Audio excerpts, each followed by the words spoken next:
अखन अहाँ सब सुन रहल छी मैथिली एक्सप्रेस की शानदार प्रस्तुति।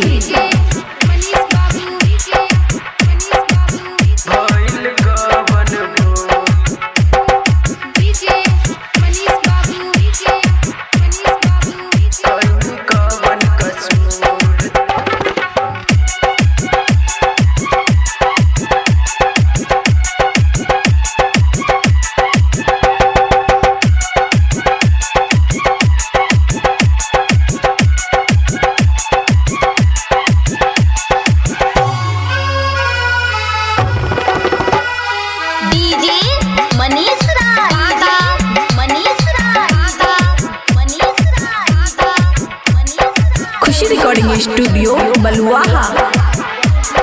चल गईलू छोड़ के हमके रानी, भइल कवन भूल, गिरे लगल अखिया से आंसू, कइनी कवन कसूर। चल गईलू छोड़ के हमके रानी, भइल कवन भूल, गिरे लगल अखिया से आंसू, कइनी कवन कसूर।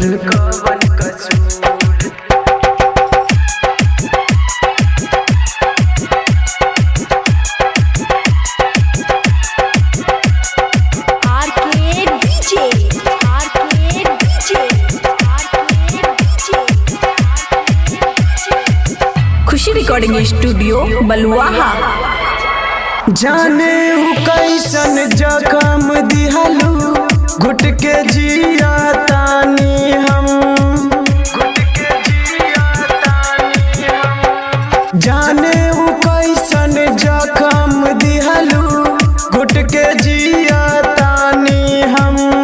का हम बताई कैसे दिखाई, मरलू तिर ऐसन हो। जाने न्यू बतियाए रानी, तोरलू दिल कैसन हो। चल गईलू छोड़ के हमके रानी, भइल कवन भूल, गिरे लगल अखिया से आंसू, कइनी कवन कसूर।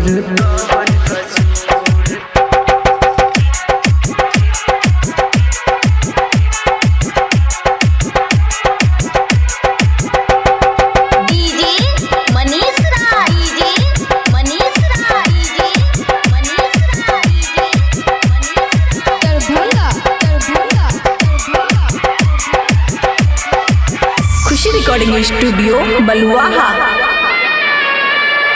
गायक समझ के तू ये रानी, काहे गईलू भूल हो। गायक समझ के तू ये रानी, काहे गईलू भूल हो।